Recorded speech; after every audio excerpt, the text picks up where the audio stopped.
누가복음 5장 1절부터 11절까지 보겠습니다. 누가복음 5장 1절부터 11절 말씀.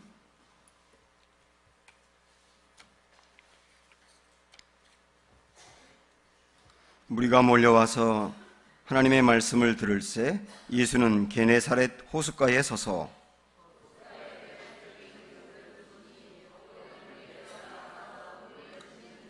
예수께서 한 배에 오르시니 그 배는 시몬의 배라. 육지에서 조금 떼기를 청하시고 앉으사 배에서 무리를 가르치시더니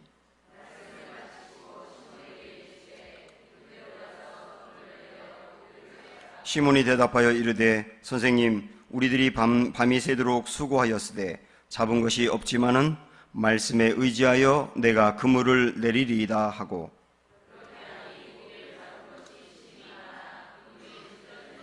이에 다른 배에 있는 동무들에게 손짓하여 와서 도와달라 하니 그들이 와서 두 배의 채움에 잠기게 되었더라.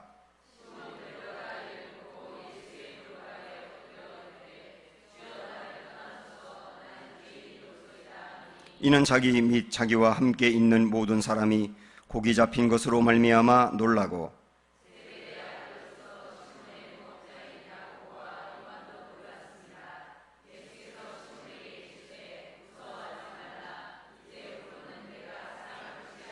같이 읽겠습니다. 그들이 배들을 육지에 대고 모든 것을 버려두고 예수를 따르니라.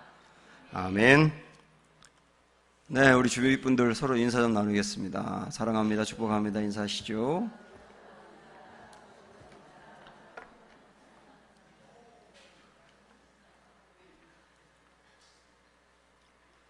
네, 베드로는 어부였습니다. 베드로가 게네사렛 호숫가에서 물고기를 잡았다 이렇게 표현하고 있는데, 마태는 갈릴리 바다라고 주로 이제 바다로 묘사를 합니다. 아마도 이 마태는 이스라엘을 이렇게 떠나본 적이 별로 없었기 때문에 이 호숫가인데 바다처럼 보였던 것 같아요.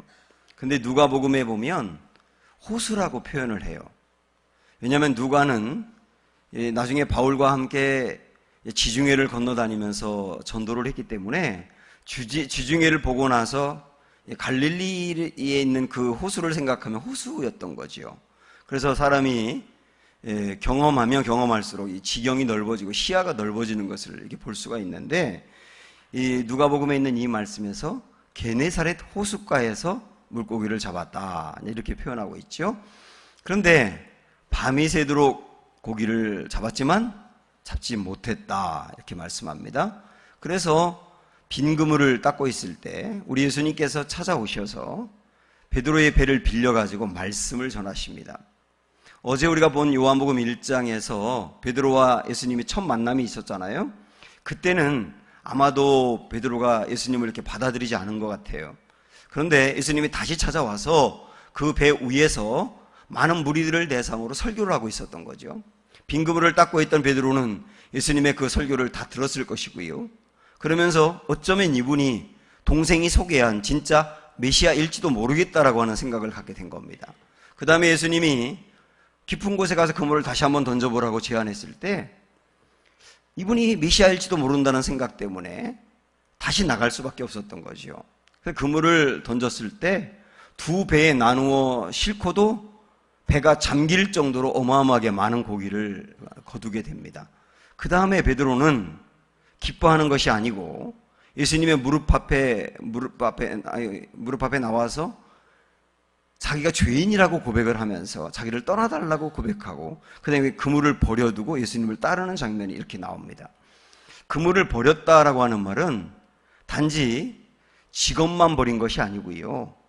그동안의 그의 인생의 삶의 방식도 버린 거고 인생의 목적도 버린 거고 그리고 예수님에게 자기 인생을 맡긴 거고 자기가 예수님과 함께 나의 나머지 인생을 살겠다고 결단한 굉장히 많은 변화가 일어나게 된 거예요. 그러니까 우리 개념으로 말한다면 어떤 분이 교회에 나와서 계속 예배를 드리다가 어느 시점에 예수님을 확실히 만나고 난 다음에 예수님께 내 인생을 드리는 그런 결단과 비슷하다고 볼 수가 있습니다. 이게 오늘 말씀 전체적인 이렇게 내용을 제가 간단하게 요약을 한 것인데, 그 본문의 말씀은 워낙 유명하기 때문에 여러분들이 여러 번 들어봤을 겁니다. 그리고 또 적용도 했을 거예요. 제가 제자 훈련하면서 큐티를 하게 되면 이 본문 갖고 실습을 하거든요. 그러면 큐티 하는 분마다 굉장히 다양하게 많은 깨달음을 얻는다 그래요. 어떤 분들은 주님이 깊은 곳에 가서 금을 던지라고 하는 것이 사실은 밤새도록 고기를 잡지 못한 사람의 입장에서는 이해가 되지 않지만 주님의 말씀이기 때문에 순종하고 나갔더니 열매를 거두었다. 이렇게 이제 적용할 수도 있겠고, 그리고 나의 방법과 방식이 아니라 주님이 시키는 방식대로 했더니 실패했던 인생이 성공하는 인생으로 바뀌더라. 이렇게 적용을 하기도 합니다. 어떤 사람은 베드로가 물고기를 잡는다고 하는 것은 전문성을 말하는 것인데 전문성을 내려놓았더니 하나님의 역사가 펼쳐지더라. 뭐 이렇게 적용을 하기도 합니다. 그런데 오늘 우리는요, 좀 다른 각도에서 이 본문을 좀 보고 싶어요. 베드로가 처음 동생 안드레로부터 예수님 소개를 받았고, 분명히 우리 예수님이 어제 본 말씀처럼 내가 너를 베드로로 만들어 주겠다 이렇게 선언을 했는데도 불구하고 베드로가 예수님을 영접하지 않았거든요. 그런데 오늘 이 말씀에 보면 드디어 베드로가 마음이 열려서 예수님을 받아들입니다. 그러면 예수님을 거부했던 그가 어떻게 예수님을 받아들였는가? 이것은 우리 개념으로 적용을 한다면 교회를 다니는데도 불구하고 내 마음이 열리지 않아요. 말씀을 들어도 사람들은 다 예수님을 만났다 그러는데 나는 마음이 열려서 예수님을 만나지 못해요. 그랬던 분이 어느 순간에 마음이 열리면서 주님을 영접할 수가 있지 않습니까? 그럴 수 있는 힘이 무엇이냐라고 하는 것도 될 수 있겠고, 그 다음에 그물을 버렸다라고 하는 것은 아까 말씀드린 것처럼 삶의 전반이 바뀌었다는 건데 우리가 우리 인생에 어떻게 그물을 버릴 수 있을까 하는 겁니다. 제가 설교하면서 예를 들어서 이 본문을 가지고 여러분의 직업을 버리세요, 가정을 버리세요, 그동안 살아왔던 모든 방식을 다 버리세요, 예수님께 인생을 거세요, 이렇게 얘기하면 버리질 않아요. 버리라고 한다고 버리는 게 아니거든요. 버려야 되는 걸 알지만 못 버리거든요. 그런데 베드로는 어떻게 버릴 수 있었느냐는 거예요. 그거는 베드로의 결단이라기보다는 거부했던 베드로를 찾아와서 그의 마음을 여시고 그물까지 버리게 했던 우리 주님의 은혜에 초점을 둘 수 있어요. 그러면 어떻게 그는 마음이 열릴 수 있었느냐? 물론 표면적으로 보면 물고기를 잡지 못했던 그가 가득 물고기를 잡는 능력을 경험하고서 마음이 열렸을 수도 있어요. 이건 우리 개념으로 말하면 마음이 열리지 않던 분이 기적적인 어떤 일을 경험한다거나 기도했는데 그 기도가 응답이 되었다거나 이런 어떤 하나님의 능력을 받았을 때 마음이 열릴 수도 있습니다. 그런데 제 목회 경험상 그런 능력을 경험하고 기적 같은 걸 경험하고 마음이 열린 분들은 오래 가진 않습니다. 근데 이 베드로가 오늘 이 마음이 열리면서 활짝 열리게 된 것은 좀 다른 각도로 볼 수가 있다는 거예요. 그게 뭐냐면 베드로의 삶의 현장 속으로 찾아오신 주님의 은혜였어요. 찾아오신 은혜. 지금 한 마리 고기도 잡지 못해서 허탈해하고 있고 오늘 당장 하루 벌어서 하루 살아야 되는데 무엇을 먹고 살아야 되느냐라고 하는 걱정하고 있는 베드로. 그 베드로의 삶의 고통의 현장으로 찾아가신, 그리고 그에게 사랑을 베푸신 주님의 은혜를 만나면서 그의 마음이 열린 것이죠. 전 이것을 우리 예수님의 성육신이라고 말씀드리고 싶어요. 그럼 성육신이라는 말 알고 계시잖아요. 성육신은 하나님이신 예수님이 하늘의 자리를 포기하고 인간이 되어서 우리 가운데 오신 것을 말하지 않습니까? 그런데 우리는 성육신 그러면 예수님이 인간이 되어서 오신 것만 생각하는데요. 인간이 되어서 오셨을 뿐만 아니라 우리의 삶의 현장 속으로, 고통받는 현장 속으로 들어가서 그곳에 함께 하시고 그곳에서 우리를 세우시고 그곳에서 우리를 일으켜 세우시는 모든 것을 전부 다 성육신이라고 할 수가 있어요. 테레사 수녀가 가난한 사람이라든지 소외된 사람, 병든 사람을 찾아가서 사랑을 베풀었지 않습니까? 근데 그분이 이런 말을 한 적이 있어요. 나는 가난을 구제하려고 그들을 찾아가는 게 아닙니다. 제가 그들을 찾아가는 이유는 인간으로 대접해 주기 위해서입니다. 사실 테레사 수녀가 그 가난한 사람들에게 먹을 것을 준다고 해서 평생 가난의 문제를 해결하는 건 아니잖아요. 그럴 수가 없잖아요.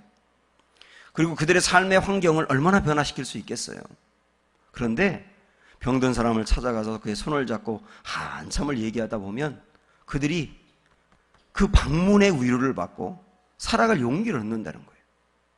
아니, 이렇게 훌륭하신 분이 나 같은 사람을 찾아오셨군요. 그러면서 그 방문 때문에 용기를 얻는다는 거죠. 우리가 지난 여름에 그 필리핀 선교를 다녀왔는데, 선교를 가기 전에 우리 교우들하고 우리 경명초등학교 또 학부모들이 굉장히 많은 물품을 거두어 보냈어요. 옷이라든지 신발, 가방, 학용품 이런 것들을 정말 많이 보냈거든요. 제가 선교를 참 많이 다녀왔는데 그렇게 많은 선물을 가져간 적이 처음이에요. 이렇게 생각할 수도 있어요. 선물을 보내는 게 목적이라면 그것만 보내면 됩니다. 근데 그 많은 비용을 들이고 왜 사람들이 갔다 오느냐라고 하는 거예요. 근데 생각을 해보십시오. 그들이 지금 우리가 보낸 옷을 입고 있을 거예요. 근데 그 옷은 1, 2년이 지나면 헤어져서 더 이상 못 입어요. 우리가 준 선물은 영원한 게 아니라고요. 그러나 선물을 보내고 우리가 찾아가서 그들과 함께 예배드리고 그들과 게임도 하고 먹을 것을 나누며 같이 웃고 그들의 손을 잡아주고 때로는 안아주고 그랬을 때 우리 같은 사람들을 존중히 여기는군요. 필리핀의 사람들도 우리는 산족이라 그래서 외면하는데 아니 서울에서 한국에서 온 사람들이 우리 같은 사람들을 대접하는군요. 그러면서 그들이 우리의 방문을 통하여 선물을 받은 것보다는 사람으로 대접받았다는 것이 기쁜 거예요. 우리가 말이죠, 기도했을 때 응답을 받지 않습니까? 그러면 내가 소망하는 것이 이루어져서 정말 기쁘기도 해요. 그런데 그 기도 응답을 통하여서 우리는 무엇을 깨닫느냐면 주님이 나와 함께 한다는 것을 깨닫는 거예요. 주님 힘들어하는 저를 외면하지 않으시는군요. 저를 잊지 않으셨군요. 나의 아픔과 호소를 주님이 들으신 거군요. 그래서 기도 응답 자체보다도 그걸 통하여서 하나님이 나와 함께 한다는 그 성육신의 은혜를 경험하면서 우리가 힘을 얻는 거예요. 그래서 한 번 기도 응답 받았다고 해서 그 한 번으로 끝나는 게 아니라 그것을 통하여 다른 은혜가 우리에게 임하는 것이죠. 여러분이 찬양을 부르다가 그 가사나 이런 걸 통하여서 은혜가 되면서 눈물을 쭉 흘릴 수가 있어요. 설교를 들으면서 주님이 마치 지금 현장에서 나를 안아주고 나에게 말씀하는 것 같고 내 쓰린 가슴을 위로해 주는 것 같아서 눈물이 핑 돌 수가 있어요. 여러분 그걸 통해서 우리는 무엇을 깨닫습니까? 하나님, 나 정말 힘들었는데 주님, 저 이 아픔을 알고 계셨군요. 저를 존중히 여기시는군요. 천지를 창조하신 그 광대하신 하나님께서, 만왕의 왕이라고 하는 하나님께서 나 한 사람의 이 아픔, 보잘것없는 나 같은 사람의 아픔까지도 헤아리시는군요. 그게 그렇게 고마운 거예요. 제가 이전에도 여러분에게 한번 소개했었지만 제가 부목사였을 때 개척하기 위해서 1년 동안 준비했다가 그 개척이 무산된 적이 있었거든요.